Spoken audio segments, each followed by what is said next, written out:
Hey, Ravit, how's it going? All good, Joy. Thanks for having me on the Data Node Earth. Awesome. Well, welcome to the Data Nerd Herd. So, for people who don't know who you are, do you want to give a quick intro? Yeah, sure. So basically, till today, I was working as a community manager at Pact Publishing, but today is my last day at Pact. That's big news. So yeah, that's the news. And I'll be moving to ODSC Open Data Science Conference as the head community evangelist. And you'll see me more around the community now again.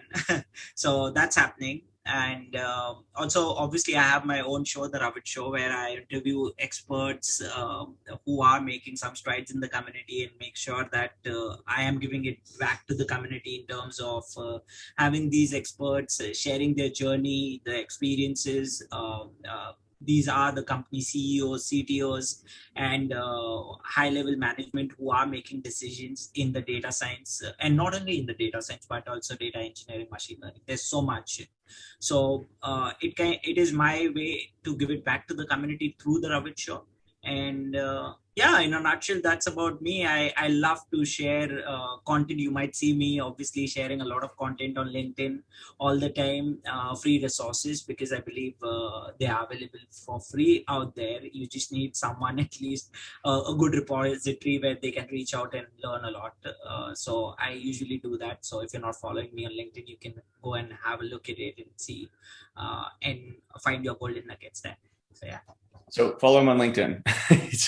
You're one of the more ubiquitous people I see on LinkedIn. You're everywhere. Were you always have you always been everywhere on LinkedIn and other social media, or like walk me through the evolution of kind of how you got to today? Yeah. So, very nice question, Joy, because it is a journey. Since last 2.5 years, I've been on LinkedIn very actively. Since the time I've understood, obviously, data science lives on LinkedIn. And not only on LinkedIn, there are many more platforms too. But considering the most professional platform that I thought of was LinkedIn, and I started. It started from Pact, where I started working with tech authors to amplify their books at a global level. And to start to get into those small communities, obviously, LinkedIn is the best place where you can find people and find communities and let you know the books that are actually published from Pact. You can actually put it out there, amplify to them, and reach the right hands. So it all started back in 2019, somewhere 18 to 19, yeah. And I did move from there, and it was just about first it was just about amplifying books and recommending books. Obviously, I'm not a technical expert, but at the same time, working in a field which is data science, AI, you kind of start understanding everything. If someone asks me if there's a obviously a diff between R and Python, do you know about it, Robert? Yes, obviously I know about it because I am in that field. So it started back then. It was more of an interest where obviously you're working for a publishing house, and it kind of brings you to technology. So I kind of started taking a lot of interest in technology, and that got me. And trust me, data science is boom. It's like it's like an ocean. You just need to swim and swim, and it will never get over. Hmm. So it started back then in 2018, and till date I am doing the same things what I used to do back then. It's just about the consistency that I've shown, and that's one of the things why people have connected with my content well. And people think that, okay, Ravita share something which is valuable to us, and yeah, we don't mind following him for this reason. Hmm. And now obviously through the last 3 years, it has not just been about the pack publishing books, but there are many more things. I've started sharing free resources. I've started sharing content about data. If there's a news, obviously, if there's something, I've started the Ravit Show, where there are people coming in. Obviously, the guests are talking about their brands, about their expertise, about who they are. And these are big shot people who are making amazing, who are doing amazing work for the community. And community, obviously, I'm creating that platform through the Ravit Show to make sure that they actually learn from the best. So yeah, it's been a journey. Yeah, it sounds like it, especially in a dynamic field like data, where it seems like every day something new is coming up. I mean, how do you stay on top Exactly. of the field of data? And how do you? I guess there's So one question there, and also how do you know? You have a good way of like curating people to talk to. Like, how do you keep on top of things in data, and then how do you just identify who's worth talking to? yeah, exactly. It's a good question because it's just that every industry has top five people. Reach out to them. If I talk to, if for example, if I think about data engineering, obviously there'll be I'll reach out to Benjamin, data serial guy. I'll reach out to you. I'll reach out to Andres. I know who are the best people out there who can give me some insights about obviously data engineering, and it's not very difficult to find them. Just go Google it and you'll get them very easily, or maybe just go and check out the community forums, check out the articles which where they are talking and what they're doing. So I think it's about identifying these top 10, top 15 people in every industry and get in touch with them. Obviously these are very difficult people to get in touch with and talk about technology, and engage them into something that you want to learn. But they are open about it. They if you follow their content, they will talk about something which is coming up, like you and obviously Matthew do every Monday. You will chat around with a guest, or there's some live session. You'll come up with obviously your podcast, and you'll talk about something which is relevant in data engineering today. So I'm learning, I'm keeping myself updated through such events, and making sure that you need to just go that extra mile to understand and ask those curious questions, and the right questions kind of help a lot in this field, I feel. So yeah. Hmm. It's interesting. I mean, how do you? I always wonder this. Like, how do you know what are the good questions to ask? As to ask a Oh, question about that's asking questions. It's very meta, but yeah, exactly. It's something which is you just need to make sure that those simple questions will be coming out of everywhere. If I might ask something like, okay, why, how will data engineering help me, or maybe data engineering is, how is data engineering different from data science? So Joy, obviously you would be like, okay, you just need to ask me something much better of it, rather if there's something that you would want to know about a career in data engineering, hmm. that would be much better, because those are the things which will reflect and which will be you can talk more authentically, because obviously every field is different, but at the same time you wouldn't want to compare anything, or rather you would want to talk about what you are doing and what is your core strengths, rather than talking about something which is not so much that you are into. So yeah. Interesting. Yeah, I find the same thing too. It's I know when I interview people, it's kind of a matter of like figuring out like what are the important things that subject wants to talk about. Being the person being interviewed, I think, versus sort of what's going to be important to the audience as well, and then also what's relevant. So I tend to ask very open-ended questions, kind of not yes or Exactly. no questions. So yeah, it's interesting. I mean, you've managed to build up a pretty large community following as well. Can you walk me through that? I mean, what was you kind of hit on this at the beginning of how you got started, with promotion of books and stuff. But I mean, you've managed to build, I would say, a very nice personal brand. Um, Yeah. So basically, Joy, obviously I never wanted to, like, I never had the plan to build up community around me or something like that. It obviously we never start with that, but somewhere down the line we realized that it is important to have a personal brand too, because if you are doing something which is very much relevant for the community, you need to talk about it. You might see me talking about the Ravit Show in every post of mine. That okay, guys, I am doing something for you guys, and there are some free learning materials that you might get. So here is where you can find it. This is my YouTube channel where you can actually go and visit and subscribe to it, and there might be some guest who might be interesting to you in your career, and it will help you upskill and also help you grow. So I'm just doing this for you guys. So it is more about giving to the community, but at the same time what I'm trying to do is build a brand for myself by saying that okay, Ravit Jain is doing that, so it's very important. obviously, with time, I think it's a natural process, Joy, I would say, because it's more about when you start thinking about giving more to the community, they'll start coming more closer to you, and it will obviously there's obviously a very cliche quote that it is not a sprint, it is a marathon, and I believe in it because you know it will take time, but if one is very much consistent, that following will happen. And it's also it's about the evolution. It's not only about the book promotion or just sharing free material, but at the same time you need to have your own voice very strong in the community. If you believe in something, talk about it, don't worry. There's obviously a negative, obviously, like a coin has two sides to it.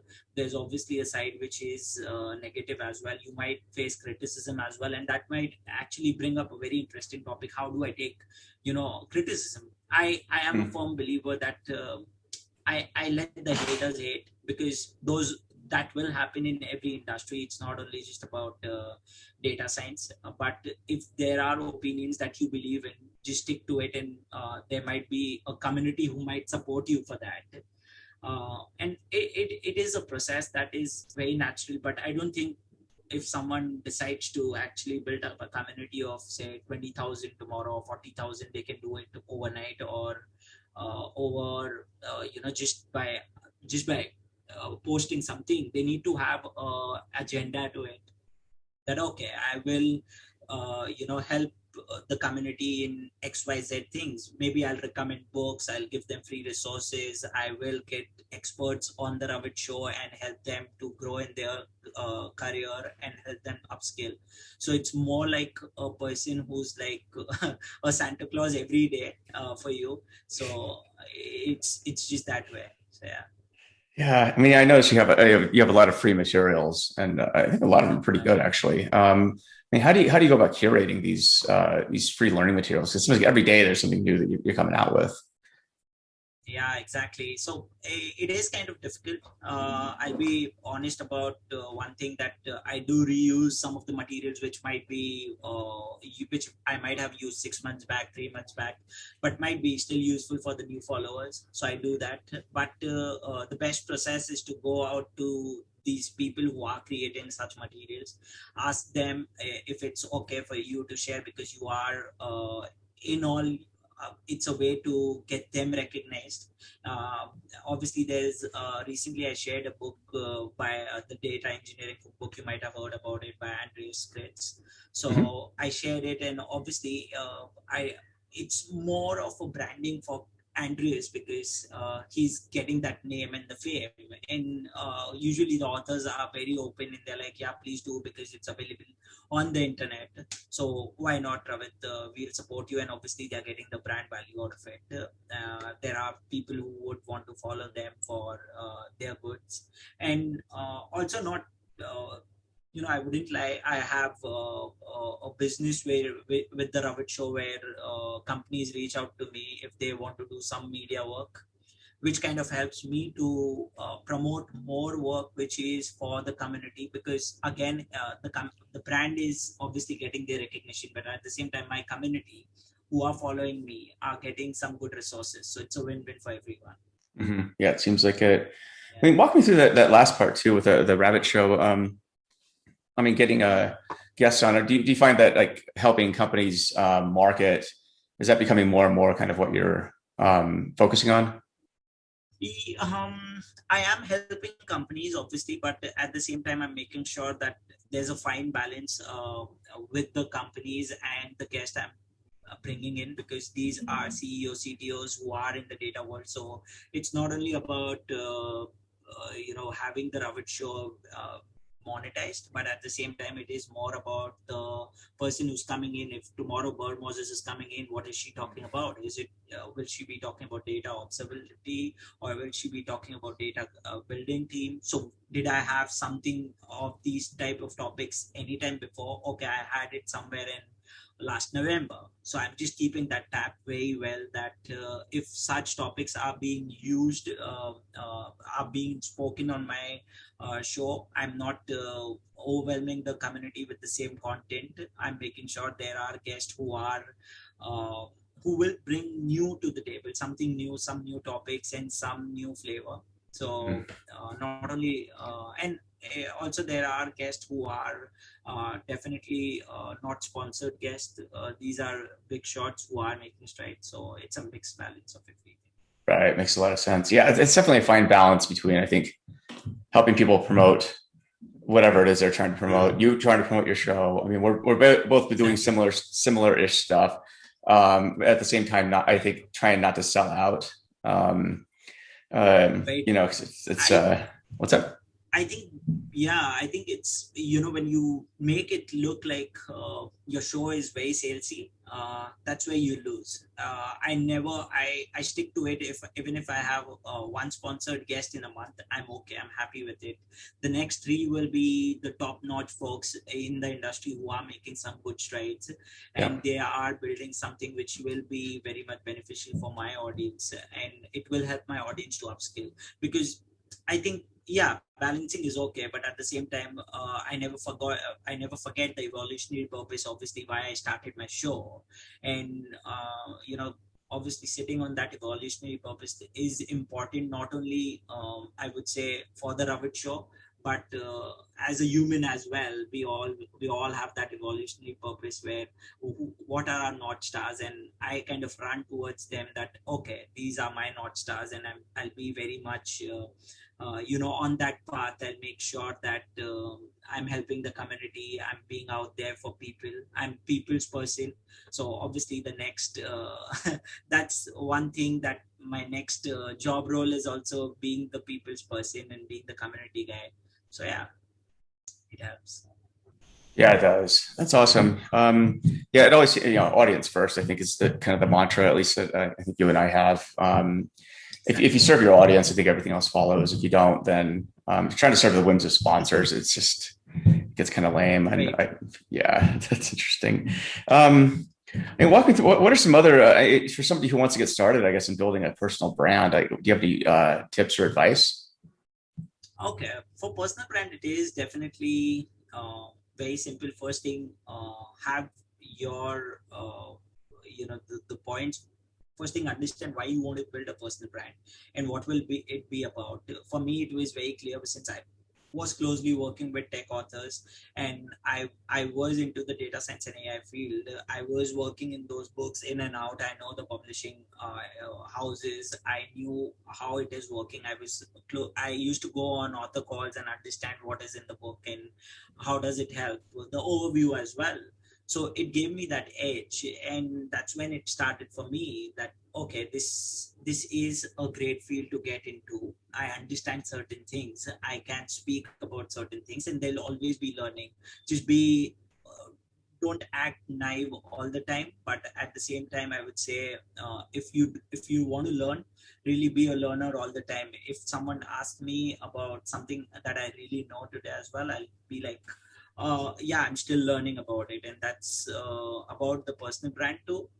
Getting back to your question, you need to understand that what is the purpose, and if you want to actually start, make sure you are doing the branding very well. You're talking about it, because I think if I talk about the Ravit Show, if I talk about something that I'm doing all the time, it's because I have created. I'm proud of what I'm doing, right? And that's the first thing. You need to be proud of something that you're doing, and everything else will follow. It's like a hammer.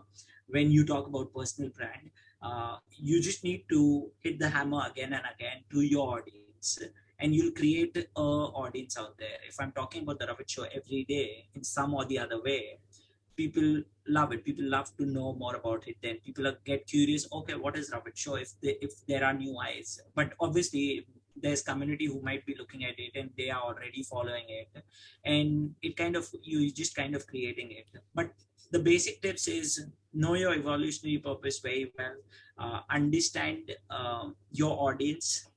Don't target the wrong audience, because that is the most important things, and these are the base level things. I can't go out to another community which is cybersecurity. Obviously, I've always also amplified books in the cybersecurity world, but I can't go out and sell a Transformers book to cybersecurity folks.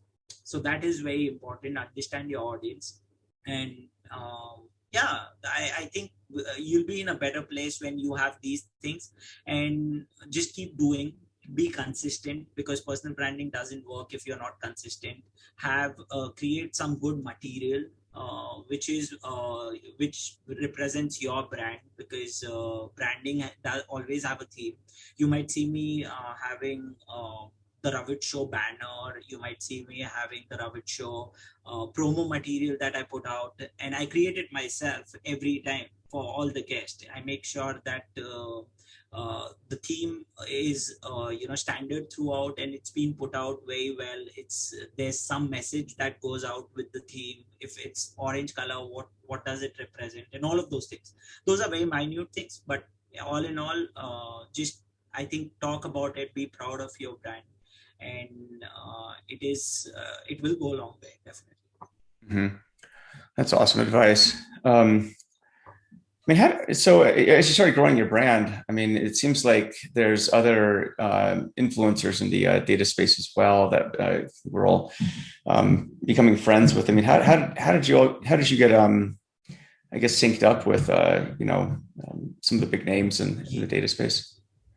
Yeah, definitely. So it's more about, first thing, obviously I had something which is packed as a brand with me, and I had a bag which carried so many books around, which I can easily offer to so many influencers. So that was something which did happen, which got me closer to the influencers. But not only to that, I closely, like I mentioned, earlier as well, that I did see, I did check the top 10, top 20 people in the influencer list, and maybe in data science I might have checked a list of top 100 people in different domains, and got in touch with them, understood their content, engaged with them. It is very important. If Joy puts a message out there, a content out there which is kind of useful for you, don't just sit back and just scroll down again. I would rather go and comment on it, and if there's a question, I would definitely want to ask.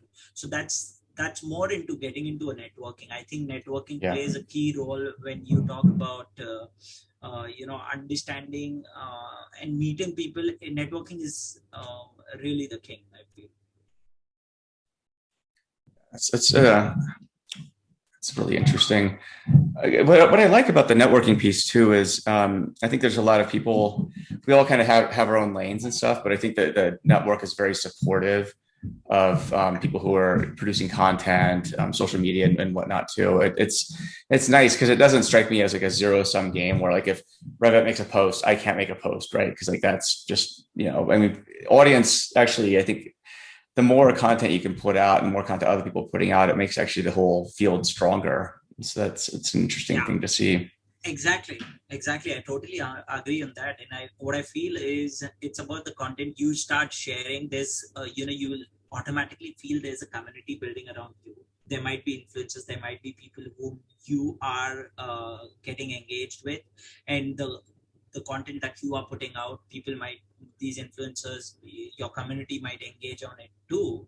So that's the way to grow. And once you start identifying it, maybe you can put them in a group like I usually do. I have if I have a social circle that I see that I'm comfortable around, I might ask them and put them in a LinkedIn group, and have everyone network themselves within the group. And it's more like the rooms that I'm creating is for better community engagement, for better communication within, and everyone knows each other. There are more opportunities that come up, and as you mentioned that obviously the content that goes out and the content that is being created is unique, and is being respected by everyone in the community then. So it does make sense. Yeah. Awesome. And speaking of community, I mean, walk me through this open data science conference you're working on. I mean, what's your plans with that? So obviously, I'll be heading the community as the head of community evangelist, and what I'll be doing is I'll be filling in the tech gap between the marketing and the speaker team. I'll be closely working with both the teams and making sure that the right content goes out from ODSC. Obviously, they host conferences, so the best people are on board to speak about the latest technology that is coming up. We also have an AI plus that is a new brand from ODSC itself that has come up, and we'll be creating courses in the AI field. So basically, having said that, curating the curriculum for that as well. So I'll be making sure all those things are streamlined at ODSC. But more to come next week. Let's see. I'm joining on the 14th of July, and it will be a journey, definitely. Well, I hope you enjoy your week break. That's awesome, man. Kind of moving back to books. I mean, kind of how you got started in this. Do you have any favorite data science books or data books in general, or just books? Okay. Yeah. See, I would be. I can be very choosy, but one of the favorites that is a recent release by Dennis Rothman, which is Transformers for NLP. It is the first book on Transformers, and you might have seen obviously Ben Taylor talking about it, or even Tom Ives talking about it. So that was one of the favorite books, because obviously when you in a publishing house, when you are the first one to come up with something that is not in the market, it has to be a personal favorite. And we have always heard about Hugging Face using Transformers, and obviously all these places we have heard so much about Transformers. Having said that, I got an opportunity to work with Dennis Rothman, who's a fantastic author, and closely work on his book, was my favorite. But I recently have something which I was a producer, and I kind of went through with JC, who's the author. It's Kit for Programmers. Oh, nice. So That's awesome. Again, yeah, it's a new book. It's just released a week back. So something, and I was the first producer, though I'm a community manager, but I did have a word with obviously the author, and there was a process where a producer kind of understands the idea and everything. I'm sure you're writing a book, you know all about it. So well, I know some things about it, but I can't say I'm an expert at anything. What do you think makes a really good technical book?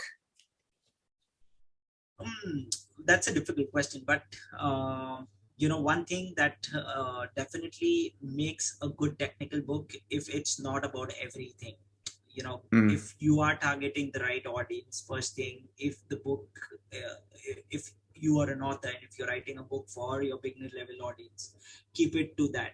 Don't worry about an intermediate audience, and don't worry about the advanced level audience, because in the PI, the product information, you will be actually mentioning that this book is for the beginners, and you are targeting the market very well. So definitely, and obviously the content needs to be beginner level. You can't put something which is very much advanced level.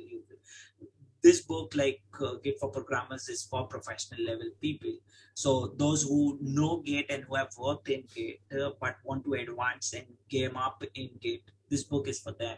So definitely the audience is the key when we talk about a technical book. But at the same time, the content also matters a lot. You need to be, I know how difficult it is to write a book and how much it goes, because you start writing a book today, and after 6 months there's something that has changed in the first chapter that you had written, and you need to go back and make sure that that is cleaned and is up to date. So keeping the book up to date, making sure that there are no erratas, least erratas. Obviously, now the publishing houses make sure there is a technical editor who will be taking care of all the codes and there are no errors. Making sure the audience is right.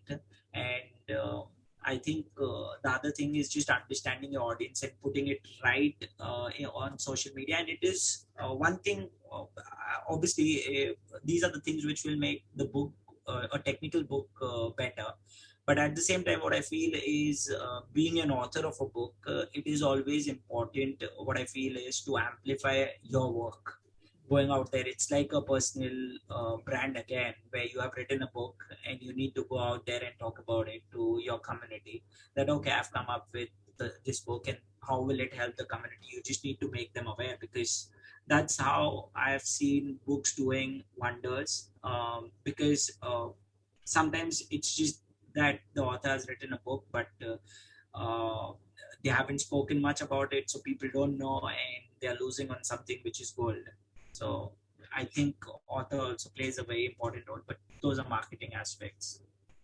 But it's like marketing is quite a big thing about publishing a book too, right? Like I think I've seen a lot of good books that are just horribly marketed, and I've seen a lot of, I wouldn't say a lot of horrible books. I've seen, interesting books that were well marketed, and um, yeah, it's fascinating. I mean, what are some tips though for marketing a book? I guess in today's age, when there's, I think a lot of technical books either being self-published or released by publishing companies. Uh, I think the best approach is to first thing reach out to the people who are in the technology. If you come up with a data engineer book, talk to maybe Ben, talk to Andreas, hand them over a copy and ask. Obviously, they are your friends, but ask them for a genuine, and this can be even before the publication. Ask them for a genuine review, and trust me, if they give you a genuine review without being biased about they being your friend, and if they say it's a good book, trust me, it's a good book, because they are very well known, and those eyes to the book are very important. And then maybe start marketing the book. Then you can, if the book is then very well done and it's published, you can ask them to maybe promote it, because I think those are the best people. You can ask for endorsements, you can ask for testimonials. They can write a blog for you in your book, and you can amplify it on Amazon. Definitely you can amplify on LinkedIn, Twitter. These places kind of work. Get into the communities where your book will be relevant. Talk to the admins, maybe amplify your book there. Do giveaways, discount codes, and all those typical marketing gigs are important, because people would want to, if I know Joey, and you come up with a book tomorrow, I'll be like, Joey, can I have a signed copy? I'll amplify it to my network. And you'll be like, yeah, sure, because obviously then it goes up to the next 40,000 people by Ravit just talking about this book. So maybe influencer marketing kind of works there. So it is important to, just make sure that you are getting into those small pockets of communities for those whom this book is targeted for. Yeah, it makes a lot of sense. I mean, so I see you a lot on social media. I see you a lot on the internet. I mean, what do you do when you're not online or on social media? Okay, that's fantastic. I travel, and Cool. people don't know this, but I travel a lot. Though I find a weekend and I'll just be moving here and there, and people see me on LinkedIn through the weekend too, but that's through mobile, so it's okay. And I won't be. So yeah, I travel. I maybe running is one of my hobby, and that is inspired by Kate.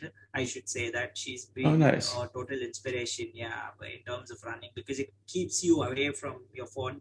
At least while running, you're not into your phone, and you're doing your you just get into that zone of running, and just being you feel more confident, I feel, when you're running and you just done it, you know uh, it's a completely good feeling. I think those who want to do something different and want to just not feel burnt out, I think running is a great way to just get away from all of those things. Totally agree. Actually, right before we recorded, I was out for an hour-long trail Wow. run, just because there's a bunch of trails like 4 minutes from my house, so I just go run in the mountains there. But totally agree. Like it's the one thing like that keeps me sane is getting outside and running. It's like, where do you run? um uh, I am getting to marathons, obviously. Nice. uh, but that's still a long way.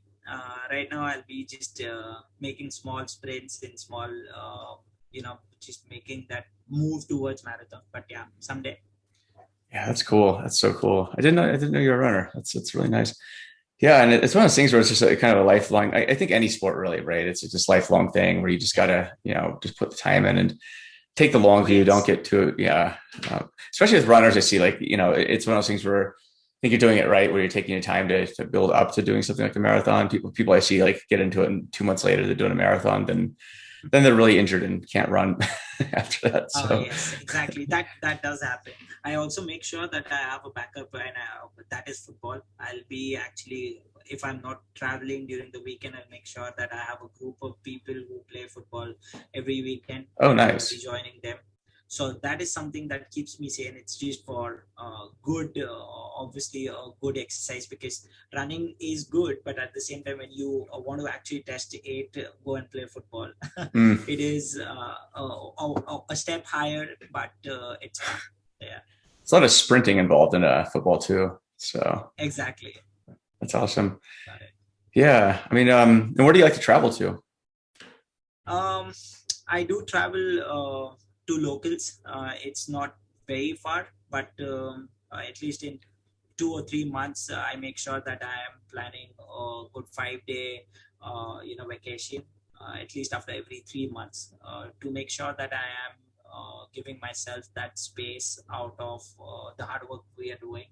And I consider it as hard work, so I can vacation for 5 days. So yeah. That's awesome. And then walk me through this too. I mean, you live in India, and what's the tech scene there? What's the data scene like in the city that you're in? Oh, I'm in Mumbai. So in Mumbai, it is obviously growing, but still, as compared to Bangalore, which is a IT hub, so it is growing way too fast than one can even imagine, because I can see so many companies coming in Bangalore which are into data science and Hmm. data engineering, and it is super fast growing, because I remember there were some stats which during the pandemic there was around 200,000 companies that were opened in IT, just Hmm. in the pandemic 1 year. And you can only imagine the So, number of companies that are coming in India. So I think the tech scene is fantastic. People do want to. One thing that I've obviously witnessed is people have reduced the options of moving to the US, obviously, which is a tech giant country, I would say, because everything that they are wanting to move to, they're getting it in India now. hmm. So it is growing rapidly. Makes a lot of sense. I mean, I live in America, obviously, but Yeah, it's interesting looking out into the rest of the world and seeing definitely. technology explode. Like I think that there's still um, the US will still be popular, but I think in the same way, maybe the US is popular for making popular music. Like, um, like you can make music anywhere in the world, and increasingly, I think that's happening. Obviously, I do as well. But with technology, especially with COVID, everything became so distributed, and I think maybe the one thing the US still has a lock on is maybe a good venture capital ecosystem in like Silicon Valley that can fund a lot of innovative ideas. Whereas I think failure is it's harder in other countries where it's seen as maybe a mark of failure. So, but here, it's easy to start companies and whatnot. But I increasingly see though Exactly. that given that because I spent a lot of time in Southeast Asia before the pandemic, and there it was just very vibrant scene. I would say that people use mobile technologies different there as well than they do here. I would Yeah. say Asia and India and so forth is like they're further ahead than the US in a lot of ways. Oh, So yes, definitely. You've been to India ever? I've never been to India. I was on my list to go. Then pandemic hit. I Uh, was about to be there last year, but uh, uh, so whenever it I clears think, up, I want to get there. We'll go hang out and do a run or yeah. something. So Yes. yeah, but yeah, it's definitely a place I've always wanted to go. Have you been to the US? Not yet, but Okay. that's obviously on the cards. Maybe next year. Let's see if things Mhm. kind of roll out very well. I've had my first dose of vaccine too. Nice. So after the second vaccine, let's see how things kind of ease up, because there are different variants that are coming up in India now. Mm, So things are getting, obviously, it's yeah, we did see a very tough time a few months ago. You might have heard about it yeah, obviously, that's sorry to but read that. we moved on, and now things are much better. And maybe in the next 6 months, things should move up much faster than what we are expecting. I know America is all open now, and you guys don't need to even use mask as such. Not that we did before anyway. So, like, I think in the places, Yeah. yeah, there's some states I think people wear masks, and a lot of others they didn't. And but you know, I got my second vaccine in what mid-April or something like that, and since then it's been fine. I guess we'll see how everything changes and whatnot. But I think we're planning on doing some in-person events pretty soon as well. Oh, So yeah, so it'll be fantastic. But yeah, interesting. that's something obviously I wanted to ask you. So how does it feel to be, just getting in? Obviously, the other day I saw you with Brent Dykes having lunch. So how was? Oh, that was Avery. Avery was I haven't Oh, noticed him, Avery. yeah. Okay, But I was sorry. supposed to meet up Yeah. with Avery this Friday, perhaps, and so same kind of thing. And I'm meeting with getting lunch with Matt Sharp, if you know who he is, today. So Yeah.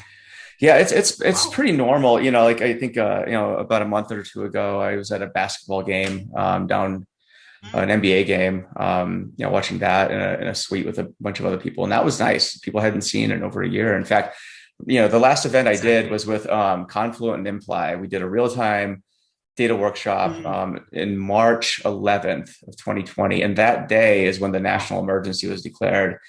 It was literally the last time that anybody saw each other in person, but I think that's changing now. Like we're starting to do more, like I said, kind of in-person stuff. We're planning. We'll probably just keep it outside just in case. Yeah. Do you feel new? Do you feel new meeting people?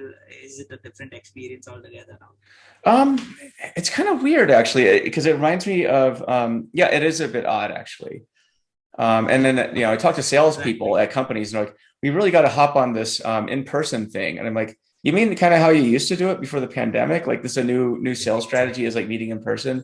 But there's sort of a gold rush right now to meet in person because you know, just FaceTime. It's sort of like, you always Ah, remember your first date or something you went on, right? Like it's sort of the same thing now. People are jonesing to get back. And like, I'll always remember the first time I, met people outside of my immediate circle at that basketball game. It's like, this is the first time we've been out in a long time. So, wow.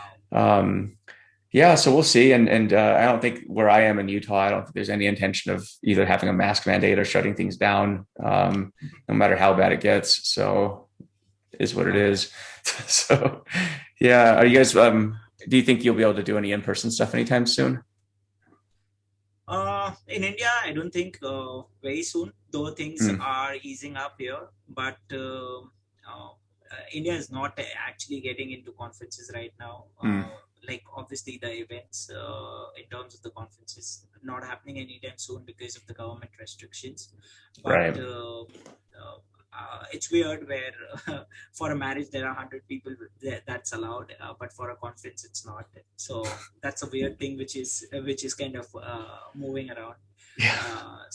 But I think for the next 1 year we'll just not be doing any of those things. But you never know if the vaccination, obviously considering the population is huge in India, if we Yeah. still if we still manage to vaccinate at least half the population by end of this year, then we should be good.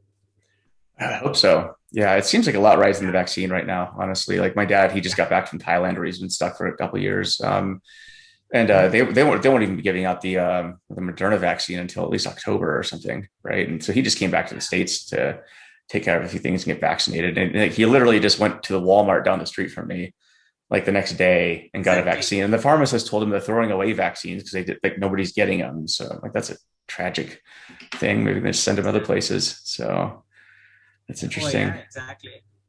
But in India, it is obviously with the in terms of the vaccine.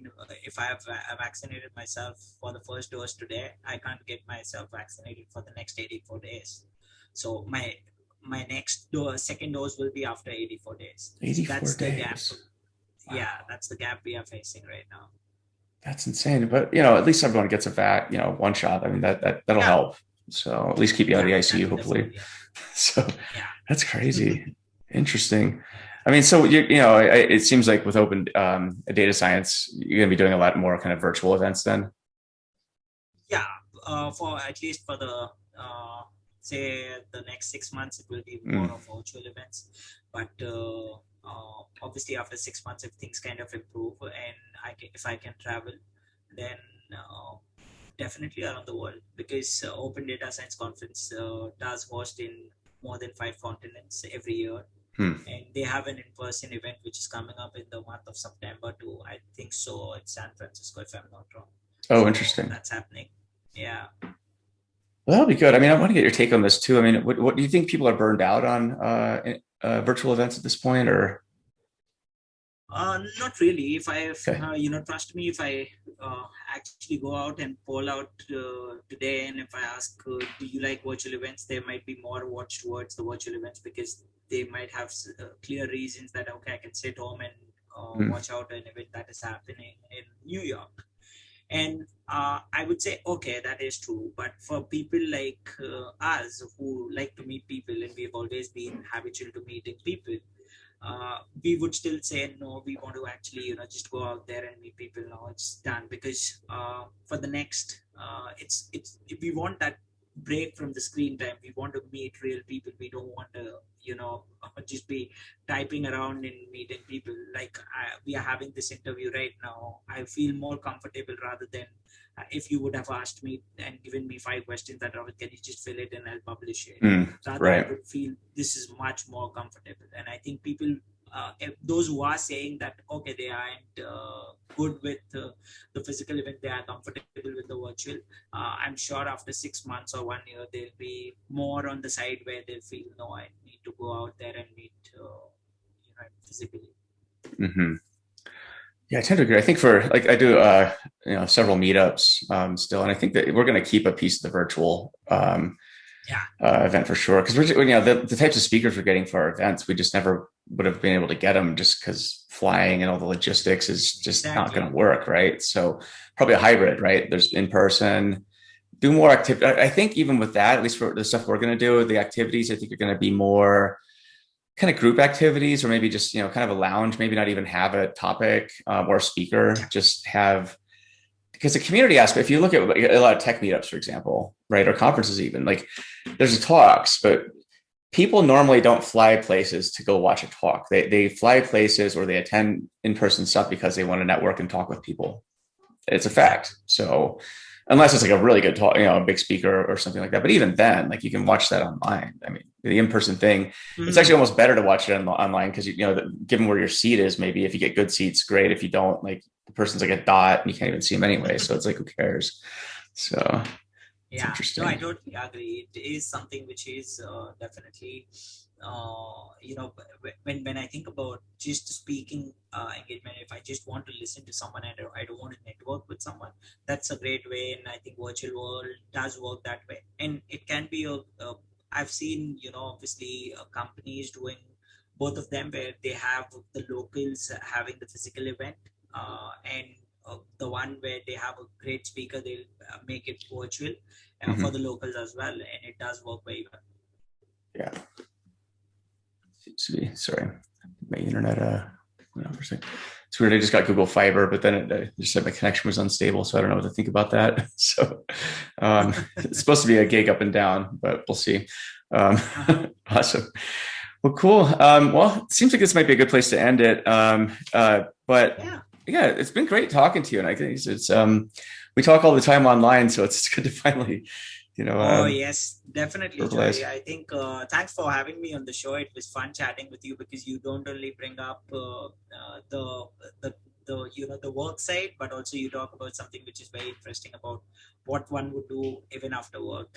So which is fantastic. You don't only let obviously the guest question you, so which is much interesting and fantastic. I let my guest question me as well. I tell them, if you have any questions for me in the session, please feel free to go ahead. If I don't answer, then I don't know. Right. Well, I think it's always good to show the audience too. There's a different side to all these people that you see online versus just content posts and memes and stuff, right? So. And people look at you just that way. When I actually get on a call, people just expect that me to blabber something that I do through my content. But no, I'm a human after all. I'll have a different side to me, and obviously I'll have some interesting things going around in my life. Like obviously I just started the call and I said the first news was I'm leaving back, and that's my emotional side that I just showed it to you first and then started off. So I think it's great way that, and I really like your the way you actually present your podcast. You have we never put out you never put out any questions. It was just the topics that we discussed, and that's it. And I was super comfortable. Cool. Awesome. I'm glad. It'll be fun. We'll have to do it again sometime. So yes, definitely. Yeah. And you have to visit the Ravit Show. You and maybe your partner as well. So we'll need to book those dates, and we need to see how we can do that. Let's do it. I'll get in touch with you soon. It'd be an honor. So, all right. Awesome. All right. Yeah. Well, have a good night. All right. Talk to you later. Yes. Thank you very much, Joy. Take care. All right. Take care, buddy. Bye.